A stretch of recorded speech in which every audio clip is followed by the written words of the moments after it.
The room was dark, the smoke clouds wafting up to obscure the overheads that made the man's shiny face all the more noticeable. He was sweating heavily, stammering out the last few minutes of his set as he told the crowd about an incident with his mother when he was 12. The audience, stoners and hipsters who had been drinking since noon, watched him like a bug under a microscope. They wanted to be interested in what they saw, but really they were just hoping he would burn up under the harsh overhead lights. At the end of the day, there's nothing better than watching a comedian crash spectacularly. I took a swig of my lukewarm beer and made notes in my notebook. I'd been doing comedy for about a year, and doing comedy is like being in Alcoholics Anonymous. The guys who had been doing it for longer than you are just always super smug about it, and they have 1,000 different sayings. They just tell you to keep working the program no matter how much you hate it, and in this case, the program was a 15-minute set. Randy, a 5-year vet of the stage, had found me doing stand-up at my college. He said I had some talent, but suggested that I work on a 15-minute set until I knew it backwards and forwards. Once you know that set better than your own hand, then you can start adding new stuff. 6 months later, I had been doing the same set for nearly 6 months without fail. I felt that I knew it well. I could have quoted it in my sleep, really. And I had tried to add some new material time and time again. The bits were snappy, the one-liners were delivered perfectly, and Randy had even said that some of my new stuff was good, though off script.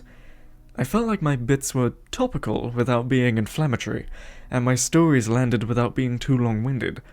I wasn't ready for Comedy Central for sure, but I was more than prepared for the little dive bars that seemed to be where I was still cutting my teeth.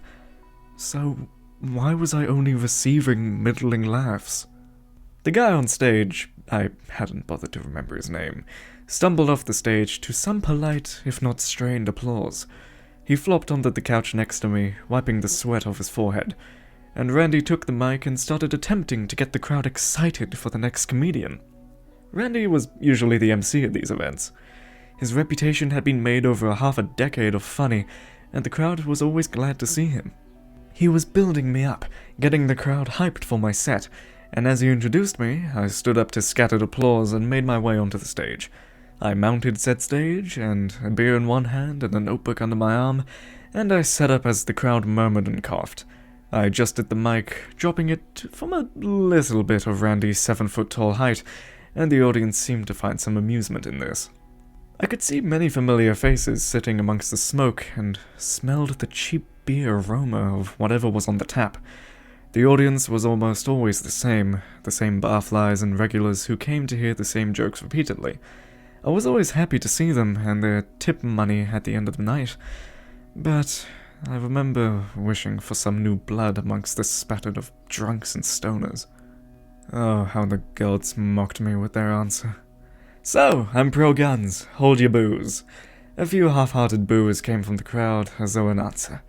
Someone online asked me the other day if that meant I would shoot a home invader, which it does. But as a comedian who works for tips, I don't usually have anything worth stealing, so it's not usually my problem. Some scattered laughs. Well, they always follow it up by asking me, "What? Don't you value human life more than things?" Well, I tell them, clearly he valued my things more than his life, so I must have some nicer things than I thought. Some half-hearted laughs greeted by the end of my joke, but they were perfunctory at best. The crowd came in as I said on my next joke. Have you heard about this new paper made out of elephant dung? Yeah, I shit you not. They take the dung, clean it, press it, clean it again, I hope, through a process only known to the papermaker. They create an eco-friendly paper that's safe for the environment. The crowd shuffled as I set up my punchline, and though I couldn't tell exactly how many there were, it looked like at least 20 people as they filed into the back of the room. I couldn't tell if they sat down or not. The room seemed to get darker as they filled the space. They didn't fill in the empty spaces left by the sparse crowd we had up front. They just hovered near the back of the room in a cloud of strange silence. I passed a minute too long, realizing I was stretching out my punchline out too long before continuing. It's like they say, isn't it? One man's elephant shit is another man's 50 Shades of Grey. The crowd actually laughed at that one. This joke was so ridiculous that it never failed to get laughs. The group in the back, however, burst into sudden and immediate laughter. The laughter was welcome, but a little unexpected. It was hearty, almost manufactured, and it rolled out in a jolly wave that took some people by surprise.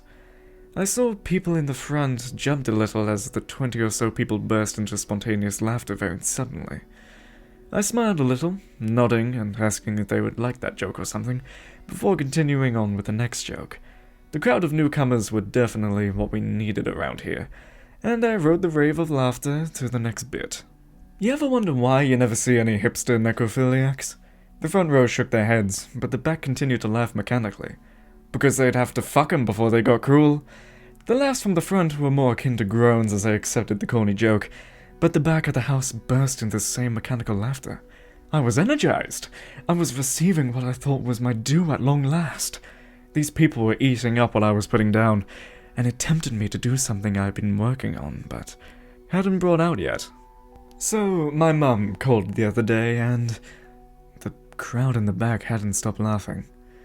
They buzzed with this sort of constant canned laughter as the others died down and waited for the next joke. Some had turned to look at the crowd behind them, and I could see that some of the other comedians looked at them with misgivings. Their laughter never changed, never rose or fell in volume, but kept chuckling out in that fake sitcom laughter you always hear in Friends or How I Met Your Mother. She lives in a small town, 2 stoplights and a Walmart, and the town has a dog that's become I was starting to lose my focus as the crowd kept laughing. They never tired, never stopped, and I could see one of the comedians getting up to say something. The audience wasn't watching me anymore. They were all craned around in their seats, looking back at the crowd that chuckled on and on. The comedian, Mark for sure, walked towards the back, and as he did, he suddenly obscured by the smoky darkness that seemed unaffected by the murky overheads that flanked the stage. He stopped on the fringe, saying something to them as they laughed in response. He clapped his knees and began to braid on the donkey laughter I heard from the couch on many occasions. He laughed long and hard, joining the throng as his braids were lost among their grating mirth. After a few seconds, his unique sound was lost amongst their glee. Town mascot, I continued as I tried to power through it. It sleeps in the middle of the road, people feed it and leave it water, they drive around it and bring it inside at night, and everyone knows who he is and why he's there. I was losing focus. I could see Randy approaching the stage, plugging in a mic so he could remind the crowd to keep it down and respect the comedians, and I hoped that this was some kind of prank. The laughter had been going on for nearly 2 minutes now, and it was becoming abrasive. I was no longer flattered. I was no longer heartened by the laughter. I was becoming creeped out, as if this was someone's idea of a joke and it wasn't very funny. I heard the static when Randy's mic clipped on. Okay, people, let's remember to respect the comedians and keep our laughter to a respectable level, okay? The laughter continued uninterrupted. I stood on the raised stage, looking out into the inky darkness and watching that chuckling tide. They rumbled out their artificial laughter in the face of my own confusion. Randy stood by the stage, eyes glaring at them. When he sat the mic down, I could hear the reverb as it made an angry sound. He set off for the back of the house, and not a long walk, but he didn't seem to want to make it. When he got to the throng of people, he started shouting at them to be quiet. Randy had come to the same conclusion I had. He thought this was just a big joke, a flash mob, maybe even one set up by Mark, and he was not amused. I watched from the stage as his shouts became a confused chuckle. His chuckle became a guffaw, and then it was all over for poor Randy. He stumbled into the mob, grinning and laughing, and his laughs were soon consumed by the tide of laughter. That was when they started moving forward. The crowd was up now, scenting danger, but the strange group blocked the exit. They could do little but watch as the shuffling mass crept forward. They seemed to float as they came, sweeping slowly towards the crowd that had congregated close to the stage. Some drunk let fly with a pitcher of PPR, the pitcher spilling as it flew end over end. But if the crowd was slowed by the beer or the heavy glass vessel, they didn't show it. Another man charged at them, meaty fists raised, but fell to his knees, laughing before connected with anything. The group rolled over him when they passed, and he was no longer on the ground. The closer they got, the less I felt like I saw any of them. As the barflies began to chuckle, their knees shaking and their fists pounding into their chests, the more my feet began to drive me back towards the back of the stage. The group was made of human-shaped creatures. Their features were dark and undultating, their mouths laughing, white teeth smiling, and their eyeless faces bobbed with mirthless laughter. Those who were absorbed by them were never seen again. Those who were absorbed by them never stopped laughing.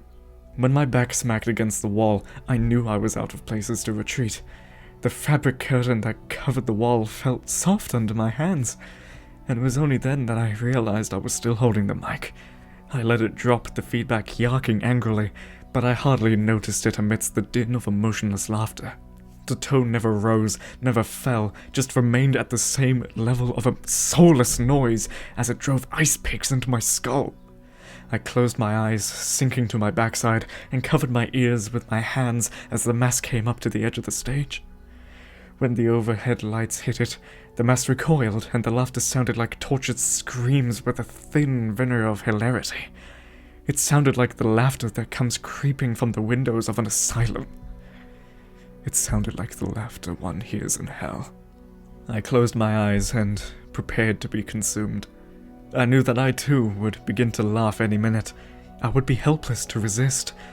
I would simply start to chuckle, start to guffaw, and before I knew it, I would be running to them. I would gladly join the throng of laughing fools if it meant to end this hell. I was standing alone outside the joke, and even now, in my terror, I longed to be a part of it. I don't know how long I sat there with my hands over my ears. One minute the world was a sea of robotic laughter, and then the next, it was simply gone. I lifted my head to find the bar's back room completely empty. The other three comedians, Mark, Randy, and the audience were all gone. I was the only one left, the only one not laughing, and when I left the bar, the owner watching me go had some confusion on his face. I never came back again. I knew I couldn't stand on that stage, not after what I had seen, and I certainly couldn't tell jokes again as I thought about that grinning audience of living darkness. Turns out, that was just the first of many retreats that night. Over the weeks, I saw the audience again and again. They were in the grocery store as I checked out. They were outside the bus as I rode it to work, standing outside the bus stop and looking at me with their eyeless faces. They were at the foot of my bed. Then I knew I had to leave. I packed up anything that mattered to me, got in my car, and drove until I ran out of miles, or ran out of money. Turns out, money came first. I ran out of gas next to a little motel that needed a desk clerk. And I've been handling that desk for the last 2 years. I'm pretty good at my job.